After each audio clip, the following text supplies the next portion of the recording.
السلام عليكم أبطال تالتة ثانوي. ده الفيديو الأول إن شاء الله من الحصص التأسيسية للجغرافيا السياسية، وإن شاء الله بإذن الله هنبدأ بشوية قواعد أساسية لازم نشتغل عليها. وأول حاجة لازم نبدأ بيها خلينا نتكلم الأول على الاتجاهات. على سبيل المثال أنا عندي هنا الاتجاهات الأصلية أو الاتجاهات الأساسية. دي جهة الشمال ودي جهة الجنوب، وعندي هنا جهة الشرق وهنا جهة الغرب. يعني أكني بقسم العالم كده لنصين. النص ده كل اللي في الناحية دي اسمه شماله، وكل اللي في الناحية دي اسمه جنوبه. طب الجزء اللي أنا قسمت بيه ده بقى اسمه إيه؟ اسمه خط الاستواء. حضرتك قلت لي في جهة في الشرق وجهة في الغرب. الحد الفاصل اللي بيقسم لي العالم للشرق والغرب خط هنا في النص كده اسمه خط جرينتش.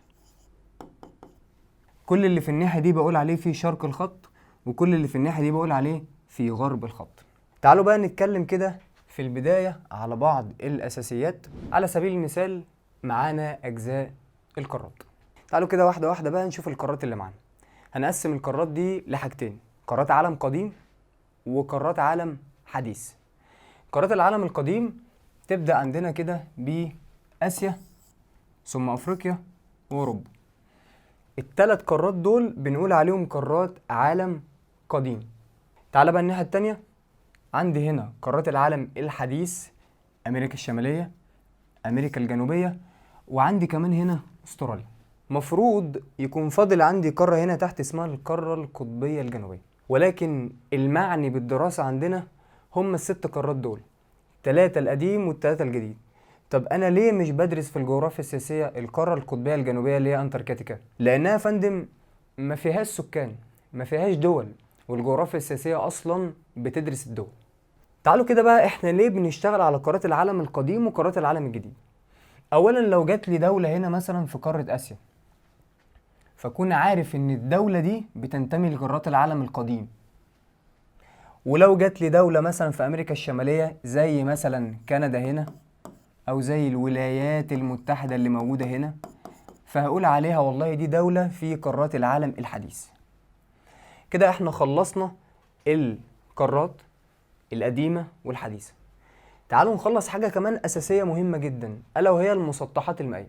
عندي ما بين القارات الأربعة، ما بين أوروبا وأفريقيا وأمريكا الشمالية وأمريكا الجنوبية، في محيط اسمه المحيط الأطلنطي، أو بنقول عليه المحيط الأطلسي. عندي كمان هنا تحت دولة الهند في محيط هنا اسمه المحيط الهندي. وفي الركن هنا يا فندم في محيط اسمه المحيط الهادي، وهتلاقي هنا برضو نفس الكلام المحيط الهادي. هل معنى كده إن المحيط الهادي 2؟ لأ، هو محيط واحد بس. ولكن الكرة الأرضية يا فندم أكنها كرة كده قدامنا، واحنا رحنا عاملينها كده عشان يسهل الدراسة بتاعتها. يبقى عندي هنا ادي المحيط الهادي والمحيط الهادي في الركن هنا. يبقى اقول كده ما بين الاربع قارات اللي هي اوروبا وافريقيا وامريكا الشماليه وامريكا الجنوبيه في المحيط الاطلنطي، وتحت الهند في المحيط الهندي، وفي الركن البعيد الهادي كده عندي المحيط الهادي. في جهة الشمال عندي المحيط القطبي الشمالي، وفي جهة الجنوب عندي المحيط القطبي الجنوبي. يبقى نراجع كده مع بعض. احنا خدنا وقسمنا العالم الى 7 قارات، بس قلنا اللي علينا وهندرسهم هم 6 قارات، 3 قديم و3 حديث. القديم هم اسيا وافريقيا واوروبا، والحديث هو امريكا الشمالية وامريكا الجنوبية واستراليا، واللي تحت هنا في الجنوب خالص القارة القطبية الجنوبية، ودي مش هندرسها. كمان اتكلمنا على المسطحات المائية، قلنا ما بين الاربع قارات في المحيط الاطلنطي، تحت دولة الهند في المحيط الهندي، في الشمال في المحيط القطبي الشمالي، في الجنوب محيط قطبي جنوبي، وفي الركن البعيد هنا في المحيط الهادي. ده بالنسبة للقارات والمسطحات المائية. خلينا كمان ناخد خريطة مهمة جدا بتتكلم على خطوط الطول ودوائر العرض. اولا خط اساسي عندنا هو خط الاستواء. خط الاستواء ده درجته 0، اللي انا لسه متكلم عنه من شوية وقلت كل ما هو في الشمال من خط الاستواء هنا فيتقال عليه شمالا، وكل ما هو في الجنوب فيتقال عليه جنوبا. وده خط جرينتش، كل اللي في الناحية دي اسمها في الشرق، وكل اللي هنا اسمه في الغرب. على سبيل المثال مثلا احنا اتكلمنا على الاتجاهات الأصلية، بس ما اتكلمناش على اتجاه تاني اسمه الاتجاهات الفرعية. فتعالوا كده على خريطة الاتجاهات الفرعية. مفروض يا فندم ان انا لو عايز اجيب دولة موجودة هنا، او دولة موجودة هنا او في الاتجاه ده او الاتجاه ده، مفروض مني ان انا اعمل ايه؟ دي لا منها في الشمال ولا منها في الشرق. طب ايه رأيك ان احنا هنحط اتجاه دلوقتي وهو اتجاه فرعي، ان هي موجودة في الشمال الشرقي، يعني هي في الشمال بس رايحة ناحية الشرق شوية. طب تعالى هنا كده، لو دولة بسأل عليها في المكان ده هي في الشمال بس رايحة ناحية الغرب شوية، وكذلك لو دولة هنا هي في الجنوب بس رايحة ناحية الشرق يبقى اسمها جنوب شرقي. طب لو هنا هي في الجنوب بس رايحة ناحية الغرب فبقول عليها جنوب غرب. فأنا دلوقتي بجيب الاتجاهات دي ازاي؟ بجيب الاتجاهات بالشكل ده، ايديا كده على المحور الأساسي ده اللي هو خط جرينتش، وإيدي على المحور الأساسي ده اللي هو دايرة الاستواء، وبعمل كده. يبقى شمال شرق كده، شمال غرب. بمسك ده برضو يبقى جنوب شرق، وهنا يبقى جنوب غرب. دي الاتجاهات اللي عندنا. تعالوا بقى نطبق الكلام ده على الخريطة دي كده قدامنا. على سبيل المثال مثلا لو احنا بنختار دولة دلوقتي، ولتكن الدولة دي دولة روسيا، ودي دولة استراليا، ودي هنا كده دولة كندا، وادي دولة البرازيل. اشمعنى الاربع اختيارات دول؟ دلوقتي لو انا عايز احدد الاتجاه بتاع دولة روسيا، هل هي في الشمال ولا هل هي رايحة ناحية الشرق؟ فيتضح كده ان هي في الشمال بس رايحة ناحية الشرق، فيتقال عليها في ناحية الشمال الشرقي. وكذلك لو انا مثلا بتكلم على دولة استراليا، استراليا هنا في الجنوب بس رايحة ناحية الشرق اهي، يبقى الدولة دي يتقال عليها فين؟ جنوب شرق. هو جنوب شرق ده جنوب شرق ايه؟ جنوب شرق العالم. لان انا عندي دلوقتي الاتجاهات يا اما بحددها بالعالم او بحددها بالدولة او بحددها بظاهرة. يعني ايه؟ على سبيل المثال مثلا انا لو بتكلم على دولة كندا، فهسأل سؤال واقول هي كندا فين بالنسبة للعالم؟ في الناحية دي كده تبقى في ناحية الشمال الغرب. ده بالنسبة للعالم. طيب بالنسبة مثلا للمحيط اللي موجود هنا اللي هو المحيط الأطلنطي، هي فين من المحيط الأطلنطي؟ والله دي غرب المحيط الأطلنطي. طب لو بسأل مثلا على دولة وبقول هي كندا بالنسبة لدولة الولايات المتحدة موجودة فين؟ كندا اهي وادي الولايات المتحدة، يبقى كندا المفروض تكون في الشمال من الولايات المتحدة. يبقى الاتجاهات دلوقتي عندي يا إما بجيب اتجاه وفقا لعالم، يا إما اتجاه وفقا لقارة، يا إما وفقا لدولة، يا إما اتجاه وفقا لظاهرة. أي حاجة قدامك حط عليها الاتجاهات الأربعة وتعامل مع نفسك أنت بقى، هات الاتجاهات. فاضل لك كمان هنا دولة البرازيل نطبق عليها. لو أنا بطبق على البرازيل الجهة دي دي جهة الجنوب بس رايحة ناحية الغرب شوية، يبقى هنا كده بقول لك عليها في الجنوب الغربي من العالم. طيب تعالى نرجع تاني بقى لدوائر العرض الرئيسية. أنا عندي هنا خط الاستواء درجته 0، فوق منه إلى جهة الشمال ب23.5 درجة حاجة اسمها مدار السرطان، وتحت منه إلى جهة الجنوب ب23.5 درجة حاجة اسمها مدار الجدي. أول معلومة لازم تفهمها على دوائر العرض، أي دولة موجودة على نفس دايرة العرض كلها مناخ واحد. يعني على سبيل المثال دلوقتي لو أنا باخد الدول اللي موجودة عند مدار السرطان، دولة الهند هنا بيمر عليها مدار السرطان، والسعودية ومصر وليبيا وهكذا، عندك مثلا المكسيك. كل الدول اللي انت شايفها دي مناخها واحد. يبقى أول قاعدة لازم تستنتجها إن الدول اللي على يعني دائرة العرض الواحدة بيبقى مناخها واحد. دلوقتي بقى عايزين بس نقول حاجة بسيطة كده على خط الاستواء. خط الاستواء يا جماعة هو عبارة عن يعني كل ما هو في الشمال منه وكل ما هو في الجنوب منه زي بعضه. يعني ايه؟ يعني انا مثلا لو عندي دايرة عرض واحد هنا في الشمال من خط الاستواء، وعندي دايرة واحد هنا في الجنوب من خط الاستواء، فهما الاتنين مناخهم واحد وزي بعض بالظبط. وكل ما ببعد عن خط الاستواء كل ما درجة الحرارة بتقل، وكل ما بقرب من خط الاستواء كل ما درجة الحرارة بتزيد. ده معناه ان لو انا بعدت وجبت اخر حاجة عندي هنا في الشمال واخر حاجة عندي هنا في الجنوب، ده معناه ان درجات الحرارة شمالا وجنوبا درجة الحرارة فيها يعني تكاد تكون منخفضة تماما. طيب عندي حاجة كمان هنا اسمه خط جرينتش. خط جرينتش ده جرينتش درجته 0. كل اللي في الناحية دي اسمه شرقا وكل اللي في الناحية دي اسمه غربا. السؤال هنا بقى بالنسبة للجغرافيا السياسية مين المهم قوي؟ المهم خطوط الطول ولا دوائر العرض؟ في الحقيقة الاتنين مهمين. تعالى الأول مثلا على دوائر العرض، حضرتك عرفت إن أنا بجيب منها المناخ. هتعرف قدام كمان إن خطوط الطول بتجيب منها حاجة اسمها شكل الدولة، ومش وقته إن احنا نشرحها. شكل الدولة ده بعدين هنتكلم فيه. يبقى ده بالنسبة كده لخطوط الطول ودوائر العرض الرئيسية اللي موجودة في العالم. طيب الخريطة اللي بعدها بقى دي خريطة العالم اللي مفروض تكون مكررة على حضرتك السنة دي بكل التفاصيل وكل البيانات اللي موجودة فيها. احنا دلوقتي هنبدأ نمسك قارة فيهم عشان نبدأ في النهاية خالص ان شاء الله نوصل لان احنا نعرف كل البيانات اللي على الخريطة. خلونا الاول نبدأ بأمريكا الشمالية. ايه بقى البيانات المتاحة والمتوفرة كده على امريكا الشمالية؟ مبدئيا وبمنتهى البساطة خلينا الاول نعرف الدول. الدول اللي عندي بقى مين؟ عندي الاول في الشمال دولة كندا، في الوسط دولة الولايات المتحدة، وفي الجنوب دولة المكسيك. خد بالك اللي فات ده كله يعتبر كان تمهيد، واللي جاي ده منهج الجغرافيا السياسية. دولة كندا اهي في الشمال، وادي دولة الولايات في الوسط، وادي دولة المكسيك في الجنوب.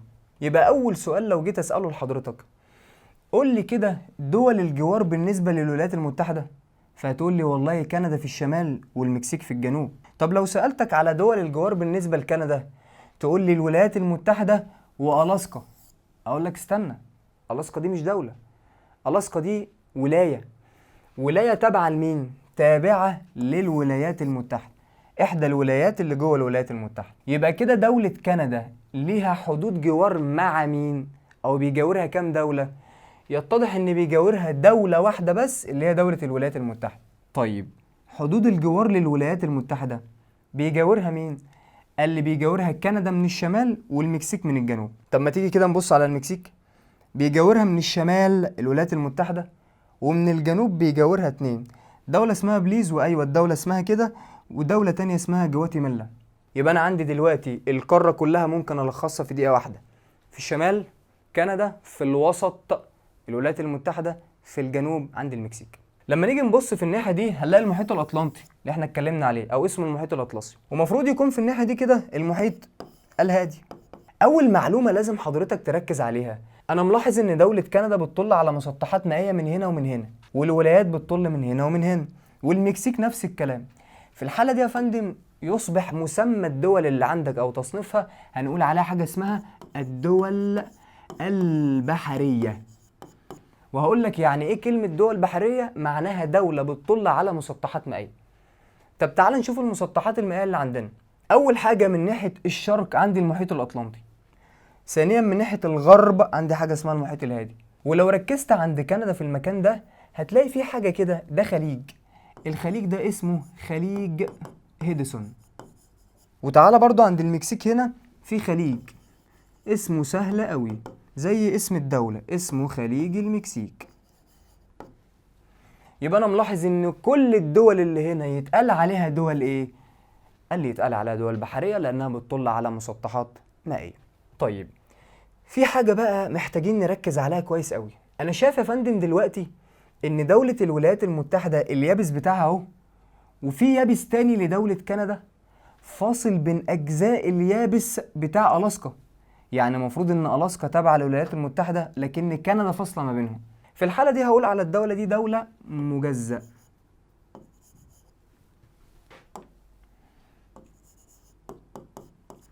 ولكن المجزأ عندنا 3 أنواع. في مجزأ اسمه مجزأ بري، ومجزأ تاني اسمه مجزأ بحري، ومجزأ تالت اسمه مجزأ بري بحري. أول حالة عند حضرتك أهي اسمها المجزأ البري. حضرتك ليه قلت عليها مجزأ بري؟ لأن بيفصل ما بين يابس الولايات المتحدة، ما بين الدولة هنا، وما بين الولاية اللي هي ألاسكا يابس دولة تانية.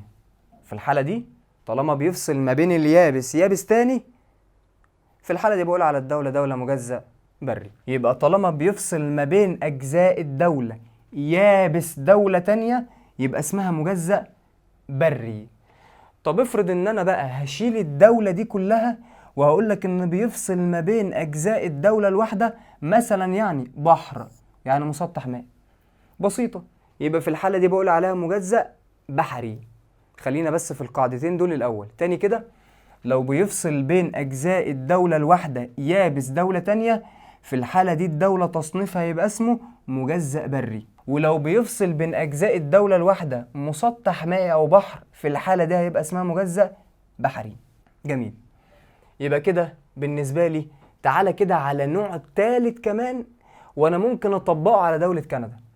حضرتك قلت لي المجزأ البري لو بيفصل بين أجزاء الدولة يابس، والمجزأ البحري لو بيفصل بين أجزاء الدولة بحر.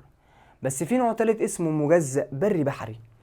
المجزأ بري بحري ده بيبقى جزء منه في المية على شكل جزر، والجزء التاني متصل باليابس. الكلام ده بقى ينطبق على مين؟ الكلام ده ينطبق على دولة كندا. بص على كندا كده. كندا جزء منها منفصل، عبارة عن مجموعة من الجزر الكبيرة هي موجودة في المسطح المائي، والجزء التاني متصل بيابس، فتصبح دولة كندا مجزأ بري بحري. يبقى عند حضرتك دلوقتي نرتب أفكارنا. دولة كندا دولة بحرية موجودة في الشمال. تاني حاجة نوع الدولة مجزأ بري بحري. رقم 2 اللي في الوسط عندك دولة الولايات المتحدة. الولايات المتحدة برضو دولة يتقال عليها بحرية لأنها بتطل على مسطح إيه؟ مسطح مائي. رقم 2 تصنيف الدولة دي عبارة عن إيه؟ عبارة عن إنها دولة مجزأ بري لأن بيفصل بين أجزائها بره. أدي حاجة. تعال لي بقى كده على دولة المكسيك. ايه البيانات الكبيرة اللي موجودة في دولة المكسيك؟ في الحقيقة مفيش بيانات كتيرة قوي يعني، على الأقل في جزء الخرائط دلوقتي. كل اللي عايز حضرتك تعرفه المنطقة دي كده اسمها خليج المكسيك. طيب القارة كده كلها على بعض اسمها ايه؟ اسمها قارة أمريكا الشمالية. تعال بقى فوق شوية كده، بصلي على مجموعة الدول الكتير اللي موجودة دي. المنطقة دي كلها اسمها ايه؟ مفروض دي تكون أمريكا الوسطى. هل في حاجة حضرتك محتاجها منها؟ في الحقيقة الحاجة الوحيدة اللي أنا محتاجها هي المنطقة دي بس. والمنطقة دي اسمها قناة بنما.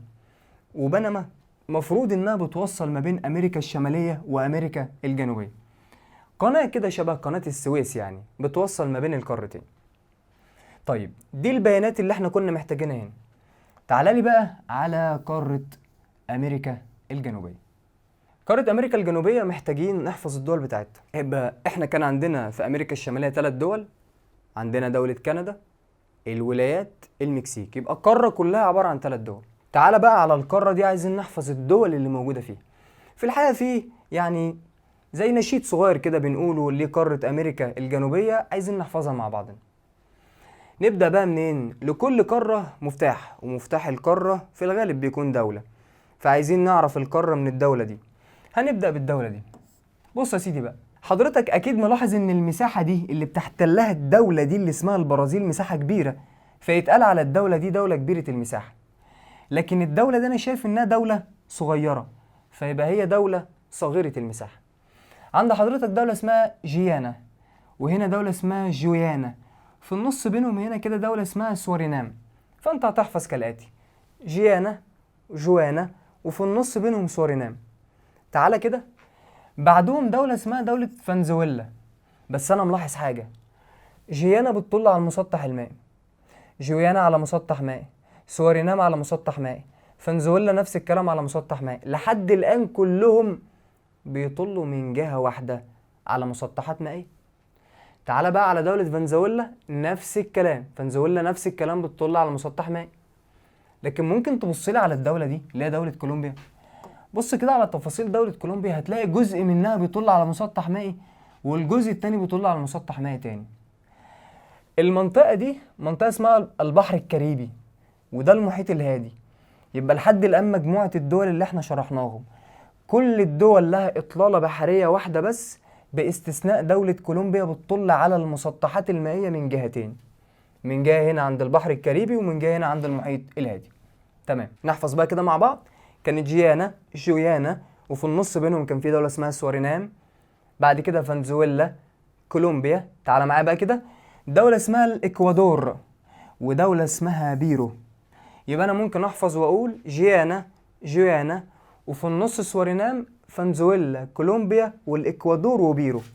بص يا باشا بقى المعلومة اللي جاية دي دولة اسمها بوليفيا، ودي دولة اسمها باراجواي.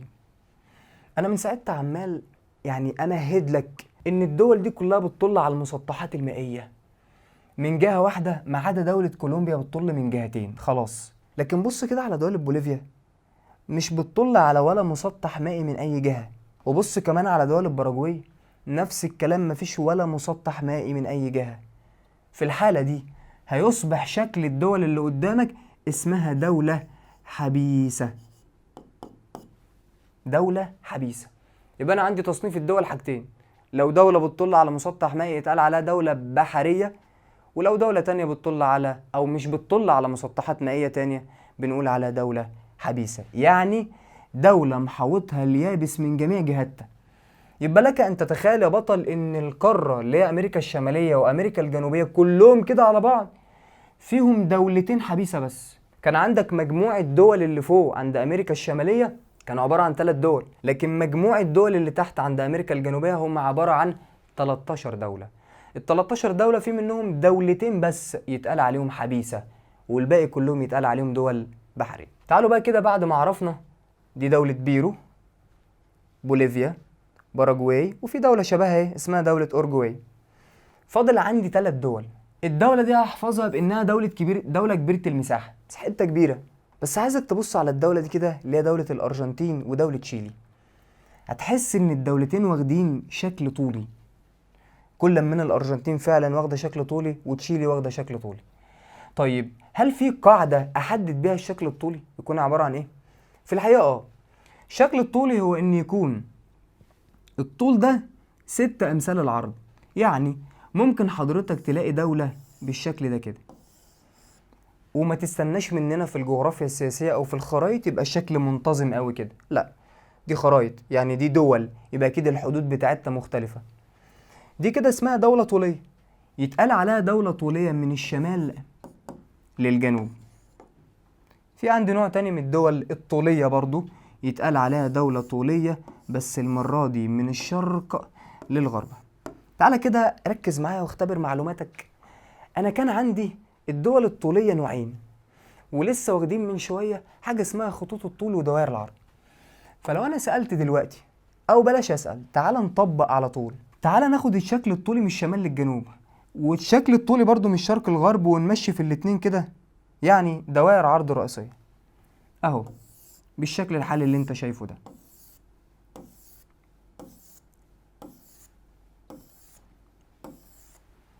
لو خدت بالك الشكل الطولي اللي من الشمال للجنوب الدوائر العرضية فيه كتير.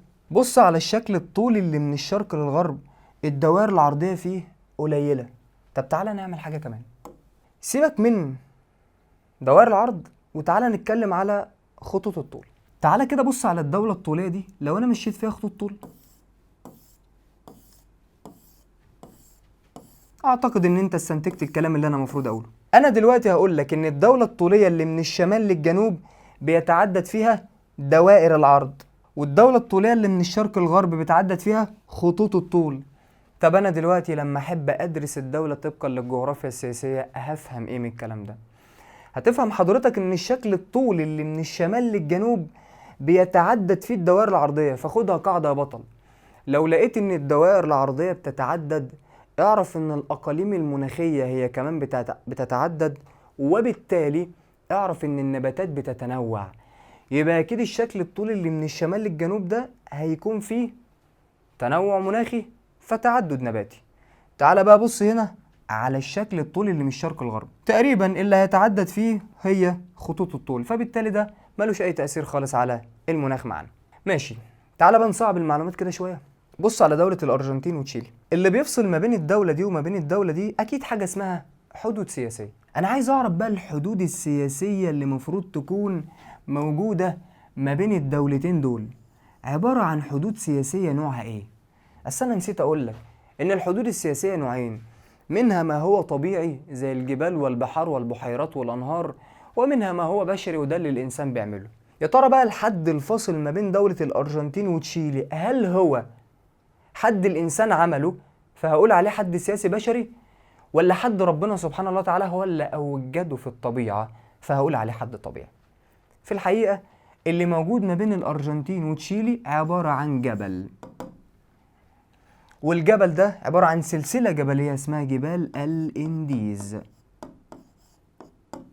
جبال الإنديز لو خدت بالك وجيت أنا أسألك هي واخدة شكل إيه؟ أكيد هتقول لي شكل الامتداد بتاع الأرجنتين وتشيلي.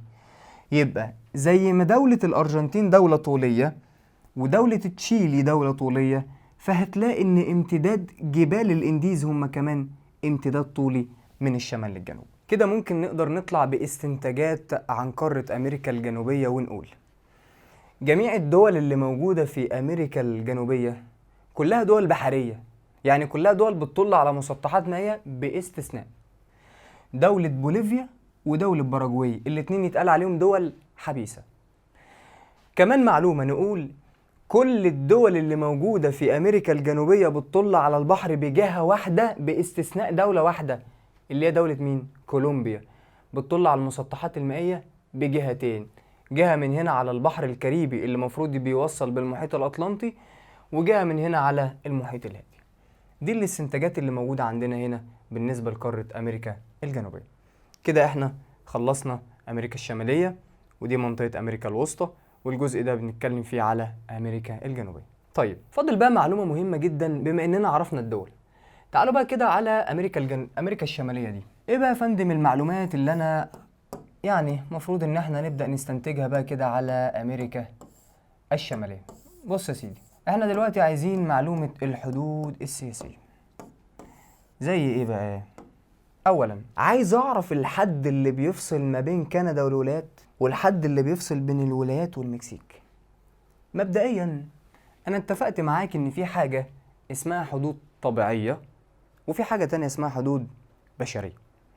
الحدود الطبيعية هي الحدود اللي ربنا أوجدها زي الجبال زي البحار والبحيرات، والحدود البشرية هي الحاجات اللي أنا عملتها. فأنا عايز أشوف دلوقتي بالنسبة لكندا والولايات المتحدة نوع الحدود اللي موجود بينهم عبارة عن إيه.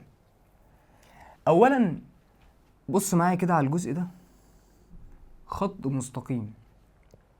الخط المستقيم ده عبارة عن حد سياسي بشري هندسي. ليه قلت عليه كل ده؟ هو حد سياسي أكيد لأنه بيفصل بين دولة والتانية، بشري لأن الإنسان اللي عمله، هندسي لأنه خط مستقيم. لكن المنطقة دي هي منطقة بحيرات، في الحقيقة هم عبارة عن 5 بحيرات. ال5 بحيرات دول هنعرفهم دلوقتي وهناخد الملحوظة عليهم. لكن تعال بص كده على الحد اللي موجود بين الولايات والمكسيك.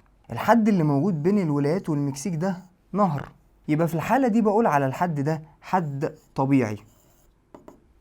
بما انه نهر فبقول عليه طبيعي نهري. وده حد سياسي بشري هندسي. احنا بقى عايزين نعرف دلوقتي في خريطة كاملة للحدود اللي موجودة ما بين كندا والولايات والمكسيك. معايا كده يا بطل بقى واحدة واحدة. بص على الحدود دي، ادي كندا، الولايات، المكسيك. لما نيجي نبص على كندا والولايات، الجزء الاولاني من الحدود السياسية اللي كلمتكم عنه عبارة عن خط مستقيم اهو. فالحدود السياسية اللي موجودة بين كندا والولايات، الخط المستقيم ده كده يتقال عليه حد بشري سياسي هندسي مستقيم. لكن لما نيجي نبص هنا على البحيرات اللي مفروض انا قلت لك ان هم 5 واسمائهم كالاتي: سوبريور، هورن، ايري، انتاريو، ميتشيجن. قلتهم لك بسرعة لان كده كده كمان شوية هاخد لك ال5 بحيرات دلوقتي وهشرح لك فكرة الحد السياسي. بص كده تاني معايا، انا لقيت ان الحد السياسي بيعدي في بحيرة 2 3 4، والبحيرة ال5 دي مفيش حد سياسي فيها. وببص كده من جميع الاتجاهات لقيت ان دولة الولايات المتحدة محوطاها باليابس بتاعها.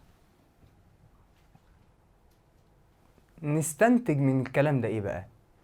علشان تقدر تستنتج صح بص كده معايا على الشكل ده. هي نفس الخريطة اللي فاتت بس هنكبرها شوية.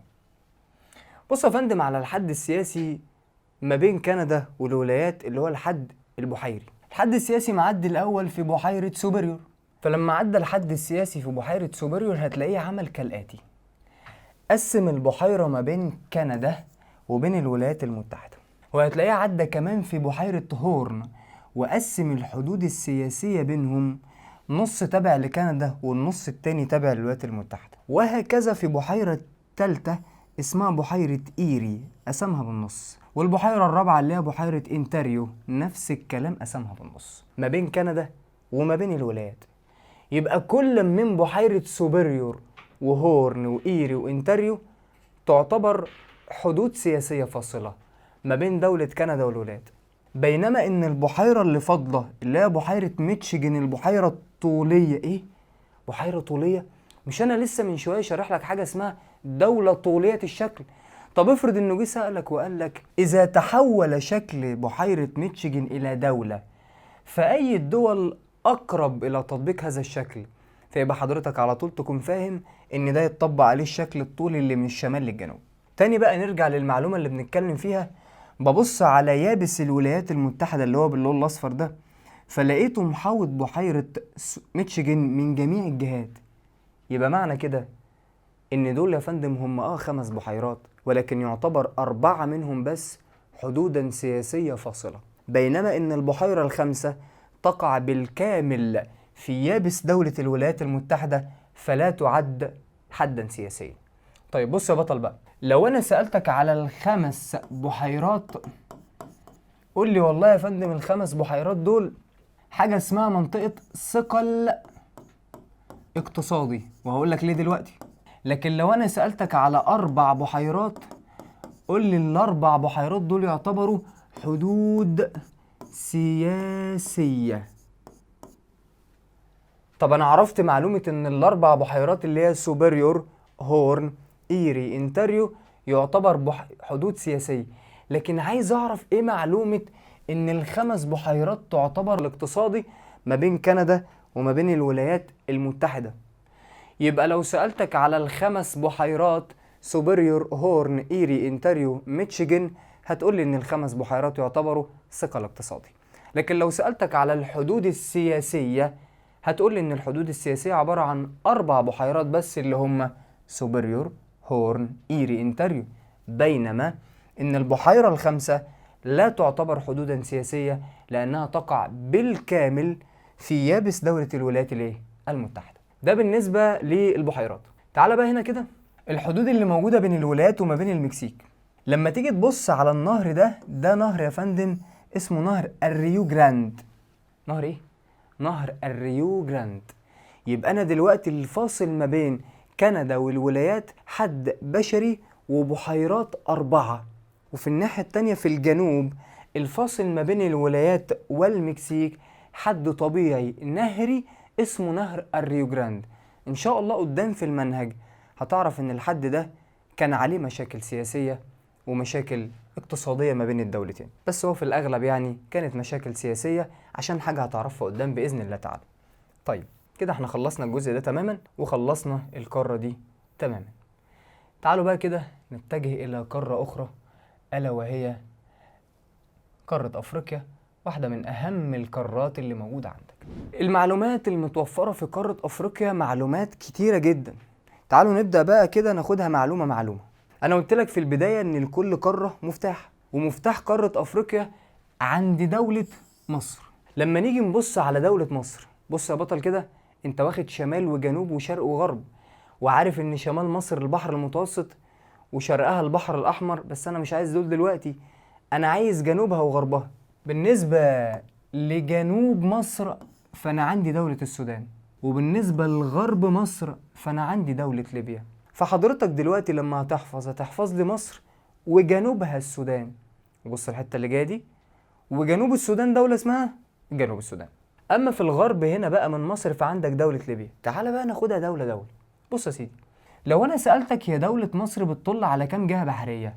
هتقول لي والله من هنا بتطل على البحر المتوسط ومن هنا بتطل على البحر الأحمر، يبقى دولة مصر ليها جهتين بحرية. مش انت عارف ان مصر كمان عندها قناة السويس اللي موجودة في المكان ده؟ أي دولة بعد كده هيبقى فيها قناة أو ممر ملاحي أو مضيق، هيتقال على أهمية الدولة دي إن عندها أهمية استراتيجية أو عندها موقع استراتيجي. يبقى مصر دلوقتي تمتلك موقع استراتيجي ليه؟ لأن عندها قناة السويس. طيب مصر لها كام جهة بحرية؟ ليها جهتين، البحر الأحمر والبحر الإيه؟ اللي هو المتوسط. تعالى بقى كده على اللي جنوب مصر، دولة السودان، واللي جنوبها جنوب السودان. ولو انت جيت بصيت على الجزء ده كده تحس ان هي الوسط بتاعت افريقيا، ففي دولة فعلا اسمها افريقيا الوسطى، وجنبها هنا دولة اسمها دولة الكاميرون. يبقى نحفظ مع بعض بقى، مصر جنوبها السودان وجنوبها جنوب السودان، في الغرب منها افريقيا الوسطى، في الغرب منها كمان الكاميرون. نطلع تاني على اللي غرب مصر كانت دولة ليبيا. تحت ليبيا في دولتين اسمهم تشاد والنيجر. لو ركزت يا بطل، مصر بتطل على المسطحات المائية إذن فيها بحرية، السودان بتطل على مسطح مائي بحرية، جنوب السودان يابس يابس يابس يابس إذن فهي حبيسة. أفريقيا الوسطى من كل الجهات يابس حبيسة. تشاد نفس الكلام حبيسة، نيجر نفس الكلام فهي حبيسة. لكن ليبيا بتطل على البحر المتوسط، إذن ليبيا دولة إيه؟ دولة بحرية. خد بالك، أنا كنت خدت من شوية إن في قارة أمريكا الجنوبية في دولتين بس حبيسة، لكن تعال بقى شوف هنا مجموع الدول الحبيسة اللي هيكون موجود في قارة أفريقيا هم 16 دولة حبيسة من مجموع 54 دولة. يبقى القارة كلها عبارة عن 54 دولة، فيها 16 دولة لا تطل على أي مسطحات مائية، إذن فيتقال عليهم دول حبيسة. وطبعا أكيد الباقي دول إيه؟ بحرية. طيب عندي هنا في الغرب من مصر كانت دولة ليبيا، وفي الغرب منها دولة هقول عليها دولة كبيرة المساحة اللي هي دولة الجزائر. يبقى هتقول لي دولة كبيرة المساحة اللي هي طبعا دولة مين؟ الجزائر. وفوقها دولة صغيرة المساحة اللي هي دولة تونس. يبقى مصر غربها ليبيا، غربها دولة كبيرة المساحة اللي هي الجزائر، فوقهم دولة صغيرة اللي هي دولة تونس، صغيرة في المساحة شوية. لو حضرتك فاكر الاتجاهات فكنت بقول الشمال، الجنوب، الشرق، الغرب، وفي الغرب عندك دولة المغرب. يبقى المغرب في الغرب. تحت المغرب على طول كده في منطقة هنا كده، هي المنطقة دي اسمها ايه؟ المنطقة دي اسمها الصحراء المغربية. تبع لمين؟ تبع يا فندم لدولة المغرب. وتحتها هنا دولة اسمها دولة موريتانيا. موريتانيا دي لها عاصمة هنا كده اسمها نواكشوط. يبقى عاصمة موريتانيا اسمها ايه؟ اسمها نواكشوط. تحت الجزائر في دولة هنا اسمها مالي. خد بالك الملحوظات بتاعتنا لسه ما جاتش خالص، احنا بس بنعرفك الدول. يبقى انا عندي تاني، بص كده، مصر جنوبها السودان وجنوبها جنوب السودان، غربها افريقيا الوسطى وغربها الكاميرون. اطلع تاني، مصر غربها ليبيا، تحتها دولتين حبيسة تشاد والنيجر، غرب ليبيا الجزائر دولة كبيرة المساحة، فوقهم الاتنين دولة تونس صغيرة المساحة، في الغرب دولة المغرب، دولة عاصمتها نواكشوط اللي هي دولة موريتانيا. بص يا بطل بقى، مجموعة الدول اللي موجودة هنا تتحفظ ازاي؟ شوية دول بسيطة جدا، تعالى نحفظهم مع بعض. دي دولة اسمها السنغال، جواها كده دولة اسمها جاميبيا، فهتحفظ كالآتي: السنغال وجاميبيا، ثم دولة كبيرة هنا شوية يعني اسمها غينيا، ودولة صغيرة هنا اسمها غينيا بيساو. فهتحفظ كده السنغال وجاميبيا، غينيا وغينيا بيساو. ثم عند حضرتك دولة هنا اسمها سيراليون وليبيريا. يبقى السنغال وجاميبيا، غينيا وغينيا بيساو، سيراليون، ليبيريا. ودي دولة ساحل العاج اللي اسمها الكوتيفوار. ثم عندك دولة غانا وتوجو وبنين. لو خدت بالك تلاقي دولة بنين ودولة توجو يتقال عليها دول طولية.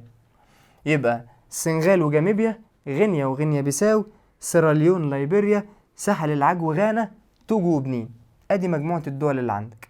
المهم بقى ان حضرتك تعرف معلومة مهمة قوي على دولة جاميبيا. دولة جاميبيا هل يتقال عليها دولة حبيسة؟ انت عارف قاعدة الدولة الحبيسة انها دولة لا تطل على اي مسطحات مائية. طب هل دولة جاميبيا حبيسة؟ قال لي لا. ليه يا فندم؟ لان جاميبيا بتطل على المسطح المائي ده اللي هو المحيط الأطلنطي، هي بتطل بجهة صغيرة جدا، ولكن على الرغم من ذلك يقال عنها انها دولة ايه؟ دولة بحرية. يبقى السنغال وجاميبيا، غينيا وغينيا بيساو، سيراليون، ليبيريا، ساحل العاج وغانا، توجو وبنين. فوقهم بقى دولة بوركينا. عايزك تعرف ان البداية دايما من عند بوركينا هنبدأ بيها الدول الحبيسة. يبقى البداية من عند الدولة دي اللي هي دولة بوركينا، بداية الدول الحبيسة دايما هيبقى من عندها. طب تعالى كده نشوف مع بعض احنا خدنا كام دولة حبيسة. بوركينا مش بتطل على اي مسطحات مائية. مالي نفس الكلام، يبقى بوركينا، مالي، النيجر، تشاد، افريقيا الوسطى، جنوب السودان. بص يا بطل، فاضل لنا هنا دولة محتاجين نعرفها اسمها نيجيريا. وخد بالك نيجيريا دي كانت تحت دولة مين؟ كانت على طول تحت ايه؟ النيجر اهي كانت تحتها على طول مين؟ نيجيريا. يبقى انت كنت بتقول ليبيا تحتها تشاد والنيجر، وتحت النيجر نيجيريا. جميل جدا. تعال بقى نركز على معلومة الدولة دي اللي هي دولة اثيوبيا. في الحقيقة لما الناس بتيجي تبص على دولة اثيوبيا بتعتقد انها دولة بحرية، لكن في الحقيقة هي دولة حبيسة. لان كل الدول اللي هنا، اريتريا، جيبوتي، الصومال، كينيا، جنوب السودان محاوطة دولة اثيوبيا من جميع الجهات. وسيادتك عارف خلاص دلوقتي ان الدولة اللي بيحاوطها يابس من جميع الجهات يتقال عليها دولة حبيسة. يعني الدولة التي لا تطل على اي مسطح مائي يتقال عليها دولة حبيسة. طيب يبقى معلومة اثيوبيا ان اثيوبيا يا فندم دولة حبيسة. في مضيق هنا مهم جدا اسمه مضيق باب المندب. انا عايزك تحفظ المعلومة دي كده كويس قوي. تقول لي باب المندب جنب منه 3 دول، فتقول لي باب المندب 3 اللي هي اريتريا، جيبوتي، الصومال. اريتريا، جيبوتي، الصومال. يبقى تاني كده بقى نجمع المعلومات اللي احنا خدناها، لان احنا بنخلص نص قارة. صلى على رسول الله. اولا بداية القارة بدأت من عند مصر. مصر جنوبها كانت دولة السودان، وجنوبها جنوب السودان، غربها افريقيا الوسطى، غربها الكاميرون. اطلع تاني فوق، مصر غربها ليبيا، تحت ليبيا تشاد والنيجر وهم دول حبيسة. غرب ليبيا دولة الجزائر كبيرة زي ما انت شايف، فوقهم دولة تونس صغيرة المساحة، ثم هنا في الغرب دولة المغرب، دولة عاصمتها نواكشوط، موريتانيا.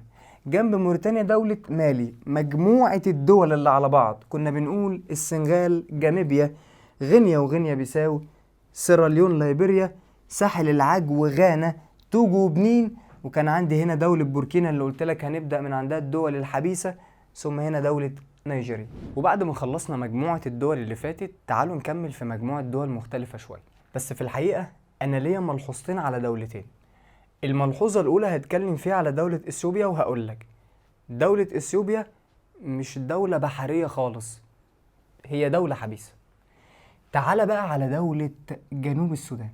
دولة جنوب السودان قبل ما تنقسم عن السودان كانت بتطل على البحر الأحمر، فكانت تعتبر دولة بحرية.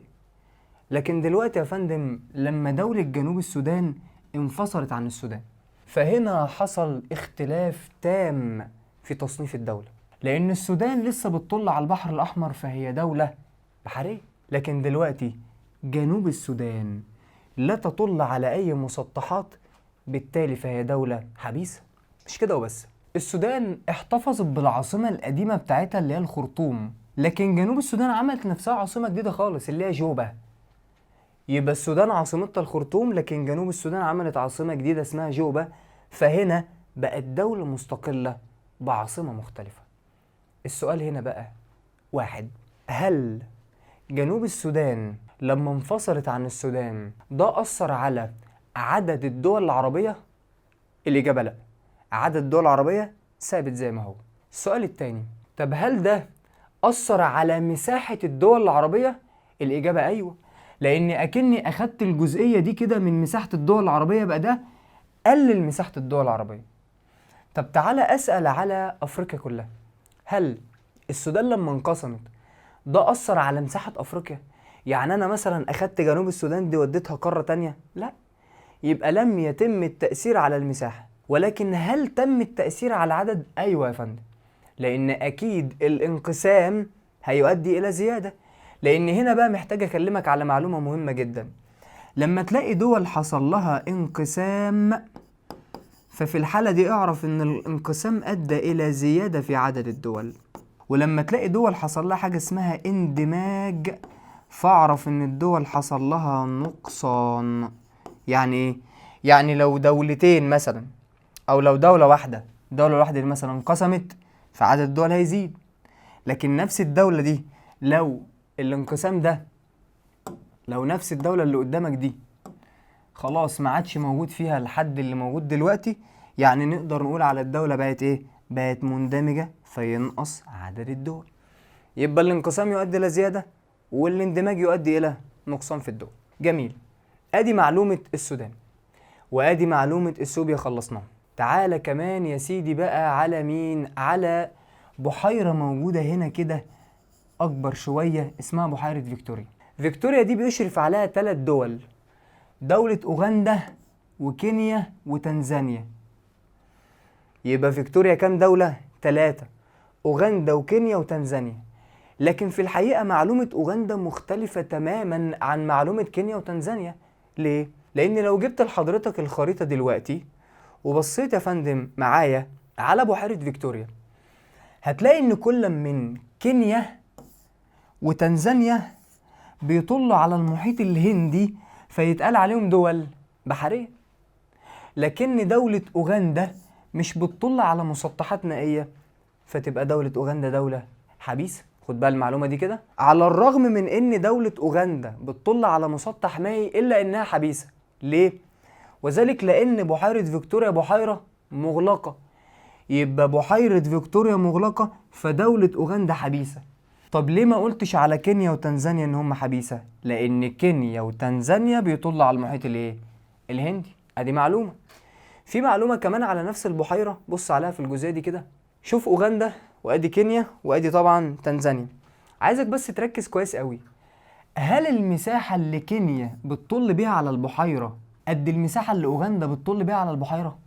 طب قد المساحة اللي تنزانيا بتطل بيها على البحيرة؟ الإجابة لا. طب هل ينفع لما ندي لدولة كينيا جزء في البحيرة نديها بنفس المساحة اللي ممكن اوغندا تاخدها؟ أكيد طبعا لا. يبقى ده معناه على حسب المساحة اللي بتطل بيها كل دولة على البحيرة، فتقدر تاخد أجزاء من سيادة البحيرة، يعني تسيطر على جزء في البحيرة. شوف كينيا مسيطرة على جزء قد ايه، وشوف أوغندا مسيطرة على قد ايه، وبص بقى على تنزانيا هنا مسيطرة على قد ايه. فيبقى تنزانيا هي اللي واخدة الجزء الأكبر من السيطرة، ثم اللي بعدها أوغندا، وأقل واحدة مين؟ أقل واحدة كينيا. تمام. ادي كده معلومة تقسيم البحيرة، وده يا فندم معلومة ان اوغندا حبيسة وكينيا وتنزانيا بحرية. تعال بقى نرجع تاني للخريطة الاساسية بتاعتنا. يبقى انا كان عندي دلوقتي بحيرة فيكتوريا بتطل عليها كام دولة؟ 3، اوغندا وكينيا وتنزانيا. بص بقى على الدولتين الصغيرين دول، رواندا وبوروندي. في الحقيقة دول لازم تركز عليها كويس قوي، لان هم دول صغيرة في المساحة. سيبك بقى من رواندا وبوروندي وتعالى على الدولة دي. الدولة دي اسمها الكونغو الديمقراطية. دولة الكونغو الديمقراطية زي ما انت شايف، بص دولة تقريبا كده واخدة شكل دايرة. لما تيجي تبص عليها اهي، تحس انها واخدة شكل دايرة. ولكن يا فندم في جزء منها ممتد هنا، وجزء منها تاني ممتد هنا. بص يا بطل، الدولة اللي هتلاقيها واخدة شكل دايرة مش دايرة قوي، يعني بتقرب من الدايرة، بيتقال عليها دولة مندمجة. طب افرض بقى ان الدولة دي ليها بعض البروز اللي ممتد منها مثلا هنا او هنا. البروز اللي انت شايفه ده هقول عليه دولة مندمجة ولكنها ذات بروز. لكن خد بالك في شرط للبروز. البروز يا اما يفصل اجزاء دولة عن بعضها، يا اما يفصل دولة عن دولة. اذن البروز شرط اساسي انه لازم يكون جوه اليابس عشان يتقال عليه بروز. يبقى دولة الكونغو الديمقراطية دي يا فندم دولة مندمجة ولكنها ذات بروز. جميل جدا. طيب تعالى بقى على الدولة دي، اديك شايف اسمها الكونغو الديمقراطية. في دولة تانية جنبها هنا اسمها دولة الكونغو بس، ودولة هنا جنبها اسمها دولة الجابون، ومفروض ان خط الاستواء بيعدي من هنا كده، فدي دولة اسمها غينيا الاستوائية. لكن في الحقيقة في معلومة لدولة ممتازة جدا ومهمة قوي، اللي هي دولة انجولا. عايزك تبص معايا كده على دولة انجولا. ادي دولة انجولا، ولكن انا خدت بالي ان في جزء هنا اسمه كابيندا ومكتوب تحتها انجولا. يبقى مفروض ان كابيندا دي تبع لمين؟ لانجولا. ولكن يا فندم تحس ان يابس دولة الكونغو فصل بينها. الله، كده اللي مركز قوي في الكلام هيعرف ان من شوية كان في دولة اسمها دولة الولايات المتحدة، اللي كان بيفصل ما بين اجزائها يابس بتاع دولة كندا. فانا قلت عليها دولة ايه؟ قلت دولة مجزأ بري. لكن تعالى هنا كمان بص، دولة انجولا بيفصل ما بين اجزائها يابس دولة الكونغو، لان منطقة كابيندا تابعة لمين؟ لانجولا. يبقى تصنيف دولة انجولا ايه؟ مجزأ بري، لان بيفصل ما بين اجزائها بر اللي هو يابس يعني. جميل، ادي دولة انجولا. بعد كده بص بقى، دولة زامبيا وزيمبابوي وملاوي. في عامل مشترك ما بين زامبيا وزيمبابوي وملاوي، ان التلاتة لا يطلوا على اي مسطحات مائية، اذا فالتلاتة يعتبر دول حبيسة. وهنا عندك دولة بتسوانا ودولة ناميبيا، وعندنا هنا دولة موزمبيق. وبالمناسبة موزمبيق لها موقع استراتيجي زي ما قلت لك، لانها بتطل على مين؟ على مضيق موزمبيق. جميل جدا. تعال نكمل بقى معلومة وهي تعتبر اساس المعلومات اللي احنا محتاجينها قوي، اللي هي دولة جنوب افريقيا. دولة جنوب افريقيا يا بطل فيها دولتين. في دولة هنا اسمها دولة ليسوتو بالحدود اللي انت شايفها دي، ودولة هنا اسمها دولة سوازيلاند. لو خدت بالك، هي دولة جنوب افريقيا بتطل على مسطح مائي، فهي دولة بحرية عادي خالص. لكن دولة ليسوتو مش بتطل على اي مسطح مائي، فهي دولة حبيسة. ودولة سوازيلاند مش بتطل على اي مسطح مائي، فهي دولة حبيسة. بس في هنا معلومة اضافية، لو خدت بالك هتلاقي ان دولة ليسوتو محاطة بالكامل بيابس دولة واحدة بس، اللي هو يابس مين؟ يابس جنوب افريقيا. ففي الحالة دي دولة ليسوتو مش دولة حبيسة بس، ده ليها تصنيف تاني قدام في المنهج اسمها دولة جيبية، يعني شبه الجيب كده والبنطلون بالظبط، جزء منه. فامتى تقول على الدولة جيبية؟ لو كانت الدولة محاطة من جميع جهاتها بيابس دولة واحدة. طب هل اقدر اطبق نفس القاعدة على دولة سوازيلاند؟ الاجابة لا. طب ليه؟ لان دولة سوازيلاند محاطة بيابس دولة موزمبيق ويابس دولة جنوب افريقيا، يعني لها جارتين. عشان كده نقدر نقول ان القاعدة تنطبق على دولة ليسوتو، بس القاعدة ما تنطبقش على مين؟ على دولة سوازيلاند، لان سوازيلاند لها جارتين مش جارة واحدة، او مش بتقع جوه دولة واحدة. يبقى الدولة اللي بتقع جوه دولة ومحاطة بيابس دولة واحدة يتقال عليها دولة جيبية، بينما ان دولة سوازيلاند لا يا فندم، ما يتقالش عليها دولة جيبية خالص، لانها محاطة بدولة من هنا ودولة من هنا. يبقى مادام ليها اكتر من جار، يبقى سقط عنها شرط انها تكون دولة ايه؟ قال لي دولة جيبية. ده كده بالنسبة للقارة. فاضل لك معلومة صغيرة وتخلص الجزء ده كله، اللي هو ايه بقى؟ ان انت تحدد مجموع ال 16 دولة اللي انا قلت لك عليهم، 16 حبيسة، وعندك 54 دولة جوه قارة افريقيا. عايز اشوف بقى كده بمنتهى البساطة ال 16 دولة حبيسة دول احفظهم ازاي او اعرفهم ازاي؟ في الحقيقة انت مش هتحفظ حاجة، انت بس محتاج تبص على الخريطة وتحدد. فتعال بص معايا، انا قلت لك من شوية البداية عند مين؟ عند بوركينا، مالي، النيجر، تشاد، افريقيا الوسطى، جنوب السودان، اثيوبيا، ثم اوغندا، رواندا، بروندي، وبعد كده ملاوي، زامبيا، زيمبابوي، بتسوانا، وتعالى بطل كده ليسوتو وسوازيلاند. يبقى مجموع الدول كلها عبارة عن 16 دولة. جميل جدا. تعالى بقى بعد ما خلصنا القارة دي ننتقل إلى قارة تانية، ألا وهي قارة أوروبا. احنا كده خلاص خلصنا أول جزء من الخرائط والحصص التأسيسية. هنلتقي إن شاء الله في فيديو تاني مع الجزء المتبقي من الخرائط، وبإذن الله تكون الحصة سهلة كده والناس كلها فهمتها وتمام. أشوفكم على خير إن شاء الله.